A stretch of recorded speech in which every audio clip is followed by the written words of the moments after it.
Hey YouTube, this is Farmall 51 here, and this big brown piece of sheet metal here is the roof for the R.O.P.S. This is a part 2 video, and the final part will be when everything's done, which hopefully by Saturday. It's 10:30 right now, Thursday night.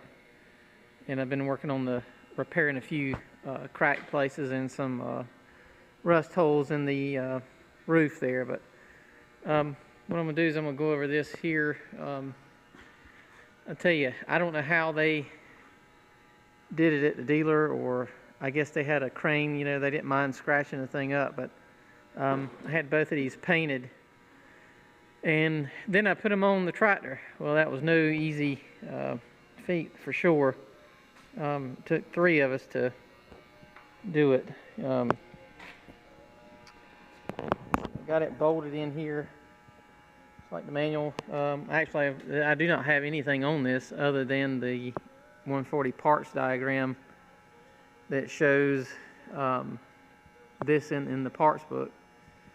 And I have everything, every nut and bolt for it. So, and this here is the 79 140 66 701. So it's according to the new one there, it is about 199 or so from the end. This tractor here, which this one come out of Cynthiana, Kentucky. So, but and those are not lined up because I do not have. I just put a bolt in there to kind of hold it in place. Those little bars. There's a little 8-inch bar that goes in between each section there. There's 4 of them, and that was I got this side on first here, which I don't know if I should have started with the other side and put that one on and then put this side on, but it was kind of hard to get those bars lined up, and then because you had to slide the bars in just a little bit so you could get this section up here to it, and then had somehow get them slid out into the other side. And I don't know, maybe I didn't do it right, but I'm curious to know how they would have put these on, because back here around the fast hitch, and of course probably, you know, there was no fast hitch on it at the time either. And I apologize for the video being dark, but I don't know if I've got my light on or not, but and it just did fit in between the PTO guard.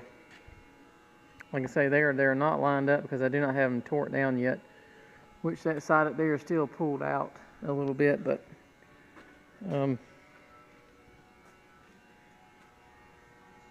this side here fits in like this here. So,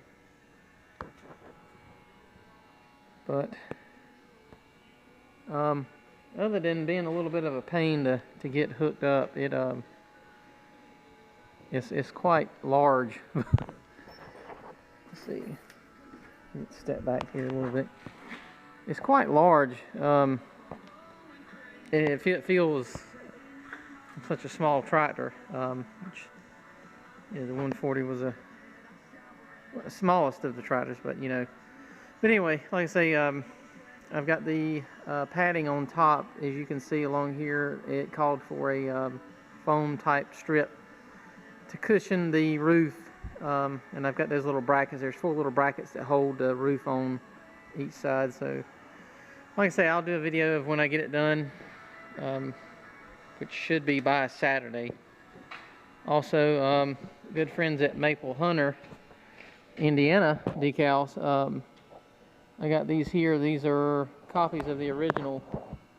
Talking about the rollover protection structure, meets the SE performance criteria when installed.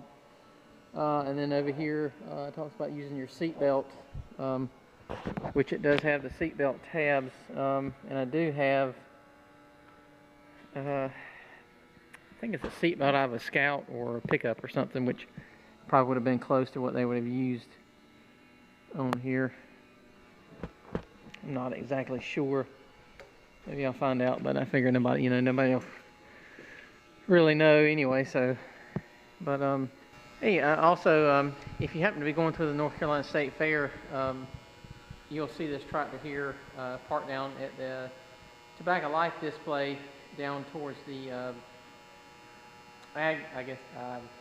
the lower end of the fairgrounds. But it'll be parked with a couple other tractors and little red Cub here. It'll be going. So yeah, come check us out. We've got a tent also set up. Have about 20 some tractors in there and some other odds and ends, implements and things like that set up on display. But yeah, come out and check us out, North Carolina State Fair. That's it. Right. Part 2 of the. Oh, one more thing. There we go. There's the roof. Had to straighten out a few edges, weld a crack in one of the corners, grind it down to bare metal, and fix some of the rust holes, and put some rusty primer on it, and sanded that a little bit, and then put some more primer on it, and it's a little better. It's not perfect by no means, and I'm going to use the International White. I think it's the 902 white I've got, but I think it would have been the later of the whites that International used, but anyway, that's part 2 of the 140 R.O.P.S installation or restoration. And like I say, it's going on the first 79 that I got. I figured it would look better on that one, since that one's paint on that was a little faded, but I got a few little things I'm adding to this one here. So, but anyway, enough rambling on, and like I say, stay tuned for part 3, and keep up with me on the Facebook page, Farmall51 on Facebook, and I usually post pictures every now and then of the progress and stuff, so you can keep up, kind of get a heads up on what's coming up and what videos I'm working on. So, alright, thanks for watching.